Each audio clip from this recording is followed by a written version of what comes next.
കിഴക്കേക്കോട്ടയിലെ ശ്രീ പത്മനാഭസ്വാമി ക്ഷേത്രം ലോകത്തെ ഏറ്റവും സമ്പന്നമായ ക്ഷേത്രങ്ങളിലൊന്നാണ്. കേരള ദ്രാവിഡ ശൈലികളുടെ സങ്കരമാണ് ഈ ക്ഷേത്ര നിർമ്മിതി. ഇന്ത്യയിലെ 108 വൈഷ്ണവ ആരാധന കേന്ദ്രങ്ങളിൽ ഒന്നായി ഇത് കണക്കാക്കപ്പെടുന്നു. തിരുവിതാംകൂർ രാജവംശത്തിന്റെ അധികാരവും ശക്തിയും വർദ്ധിപ്പിച്ച രാജ്യവിസ്തൃതിയും ഇരട്ടിപ്പിച്ച മാർത്താണ്ഡവർമ്മ മഹാരാജാവാണ് ഇന്നത്തെ രീതിയിൽ ഈ ക്ഷേത്രം പുതുക്കി പണിതത്. തിരുവനന്തപുരം ശ്രീ പത്മനാഭസ്വാമി ക്ഷേത്രവുമായി ബന്ധപ്പെട്ട ഐതിഹ്യം ഇങ്ങനെയാണ്. സന്യാസിവര്യനും അത്ഭുത ബാലകനുമായി ബന്ധപ്പെട്ട കഥയാണത്.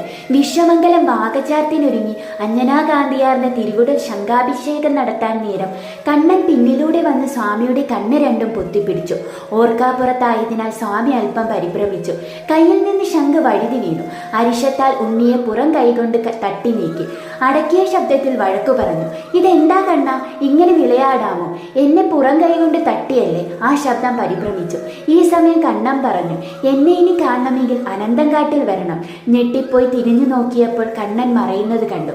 കാൽച്ചിലമ്പിന്റെയും അരഞ്ഞാൻ മണിയുടെയും കിലുക്കം കാതിൽ നിന്ന് മറഞ്ഞു. കണ്ണിൽ ഇരുട്ട് കയറി. എല്ലാം ഒരുവിധം ഒതുക്കി ഗൃഹത്തിൽ നിന്ന് പുറത്തു വന്ന് ബോധമറ്റതുപോലെ കിടന്നു. എത്ര നേരം കിടന്നുവെന്നറിയില്ല. പിന്നീട് അനന്തങ്കാട്ടിൽ എത്തണമെന്ന് തോന്നി. അനന്തങ്കാട് എവിടെയാണെന്നും അറിയില്ല. പലരോടും തിരക്കി അവസാനം ഒരു കാട്ടിലെത്തിച്ചേർന്നു. അപ്പോൾ ഒരു കുശവനും ഭാര്യയും വഴക്കിടുന്നത് കേട്ടു. അവർ പറയുകയാണ്, താങ്കൾ ദിവസവും ഇതാണല്ലോ പതിവ്. കള്ളുമോന്നി മടങ്ങുന്നേരം ഒരു കിഴിനെല്ല് കൊണ്ടുവരും. അത് വറുത്ത് കുത്തി കഞ്ഞി വെക്കണം. പറയുന്ന സമയത്ത് തന്നെ നെല്ല് കുത്തി കഞ്ഞി വിളമ്പാൻ ഞാൻ പാക്കനരുടെ പറയിച്ചിയാണോ? കുശവൻ മൂത്തു. നിന്റെ കൊണ്ടൊന്നും പറ്റുകയില്ല എങ്കിൽ എല്ലാം വലിച്ചു വാരി അനന്തകാട്ടിലേക്ക് എറിഞ്ഞേക്കൂ എന്ന് പറഞ്ഞു. ഇത് കേട്ട മാത്രയിൽ ഞെട്ടിക്കുന്ന ആഹ്ലാദം സ്വാമിയാർക്ക് ലഭിച്ചു. അനന്തങ്കാട് എവിടെയാണെന്ന് പിടികിട്ടിയല്ലോ. വേഗം ചെന്ന് അവരോട് അനന്തങ്കാട് എവിടെയാണെന്ന് ചോദിച്ചു മനസ്സിലാക്കി. അവിടെ എത്തിയപ്പോൾ ശ്രീ പത്മനാഭരൂപം കാണാനിടയായി. നേദ്യം എന്ത് നൽകുമെന്ന് ചിന്തിച്ചു നിൽക്കുമ്പോൾ തൊട്ടടുത്തൊരു മാവിൽ കണ്ണിമാങ്ങ കാണുകയും അതിൽ നിന്ന് കണ്ണിമാങ്ങ പൊട്ടിച്ചു ഭഗവാന് നിവേദ്യ സമർപ്പണം നടത്തുകയും ചെയ്തു. ആ നിവേദ്യം ഇന്നും ശ്രീ പത്മനാഭന് നടത്തുന്നുണ്ട്. കാസർഗോഡ് ജില്ലയിലെ അനന്തപുരം ക്ഷേത്രം ഇരിക്കുന്നിടത്താണ് സന്യാസി പുറം കൈകൊണ്ട് തട്ടിമാറ്റിയ സ്ഥലം. തിരുവനന്തപുരത്തെ തിരുവുല്ലത്ത് ശിരസ്സും അനന്തങ്കാട്ടിൽ ശരീരവും തൃപ്പാദപുരത്ത് പാദങ്ങളുമായി ഉദ്ദേശം 18 മൈൽ നീളത്തിലായിരുന്നു ഭഗവാന്റെ ശയനം.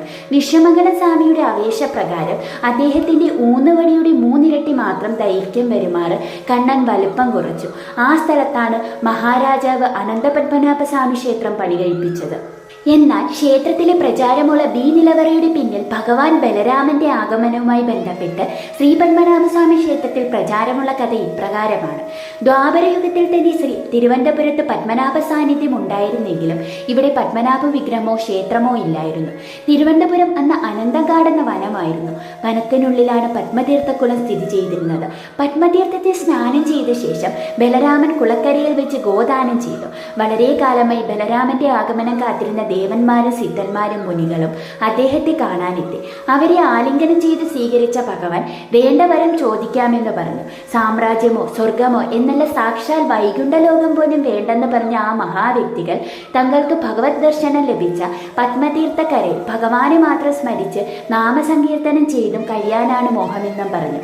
അങ്ങനെയാകട്ടെ എന്ന് ബലരാമൻ അനുഗ്രഹിച്ചു. ബലരാമൻ ഗോദാനം ചെയ്ത സ്ഥാനത്താണ് ശ്രീ പത്മനാഭസ്വാമി ക്ഷേത്രത്തിലെ ചുറ്റമ്പലത്തിന്റെ തെക്ക് പടിഞ്ഞാറ് ഭാഗം സ്ഥിതി ചെയ്യുന്നത്. ഈ ഭാഗം മഹാഭാരത കോൺ എന്നാണ് അറിയപ്പെടുന്നത്. എ നിലവറയും ബി നിലവറയും സ്ഥിതി ചെയ്യുന്നത് മഹാഭാരത കോണിലാണ്. അവതാര പുരുഷൻ ഗോദാനം ചെയ്ത സ്ഥാനത്ത് ഐശ്വര്യം കളിയാടും എന്നതുകൊണ്ട് തന്നെ ആയിരിക്കണം ക്ഷേത്ര സമ്പത്തിന്റെ ഭൂരിഭാഗവും സൂക്ഷിക്കുന്ന എ നിലവറ മഹാഭാരത കോണിൽ സ്ഥാപിക്കപ്പെട്ടത്. ബലരാമസ്വാമിയുടെ അനുഗ്രഹം ലഭിച്ച ദേവന്മാരും സിദ്ധന്മാരും മുനികളും ബി നിലവറയിൽ തപസ് ചെയ്യുന്നു എന്നാണ് വിശ്വാസം. പണ്ട് മഹാഭാരത കോണിൽ ക്ഷേത്രം വകയ മഹാഭാരത പാരായണവും നടത്തിയിരുന്നു. ബി നിലവറയുടെ അടിയിൽ ശ്രീ പത്മനാഭസ്വാമിയുടെ ചൈതന്യ പുഷ്ടിക്കായി പരാശക്തി സ്വരൂപമായ ശ്രീചക്രം സ്ഥാപിച്ചിട്ടുണ്ട്. ആദിശേഷ പാഷന്തന്മാരായ നാഗങ്ങൾ ഈ നിലവറയ്ക്കുള്ളിൽ ഉണ്ടത്രേ. കൂടാതെ കാഞ്ഞിരോട്ട് യക്ഷിയമ്മ തെക്കേടത്ത് നരസിംഹസ്വാമിയെ സേവിച്ച് നിലവറയ്ക്കുള്ളിൽ വസിക്കുന്നുവെന്നും പറയപ്പെടുന്നു. ഈ നിലവറയുടെ സംരക്ഷകൻ ശ്രീ നരസിംഹസ്വാമിയാണ്.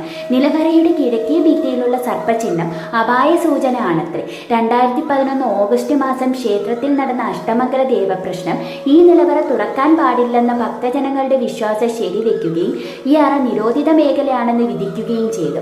ഈ നിലവറ തുറക്കുന്നത് ശ്രീ പത്മനാഭസ്വാമിയുടെ ഉഗ്രകോപം ക്ഷണിച്ചു വരുത്തും എന്നും ദേവജ്ഞന്മാർ മുന്നറിയിപ്പ് നൽകി. ബി നിലവറ തുറക്കാൻ പാടില്ലെന്നാണ് വിശ്വാസമെങ്കിലും അതിനു മുന്നിൽ അതിലേക്ക് നയിക്കുന്ന ഒരറയുണ്ട്.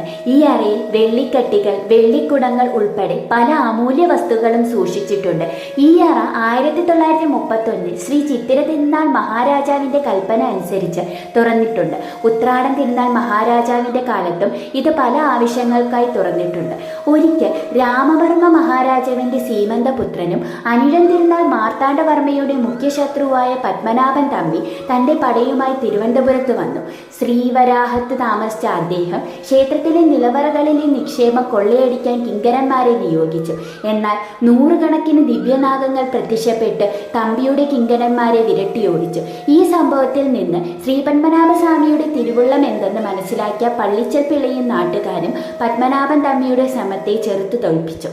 ഇതാണ് ശ്രീ പത്മനാഭസ്വാമിയുടെ പിന്നിലെ ഐതിഹ്യം. ഇതുപോലെയുള്ള കൂടുതൽ വീഡിയോസിനായി ചാനൽ സബ്സ്ക്രൈബ് ചെയ്ത് സപ്പോർട്ട് ചെയ്യണേ.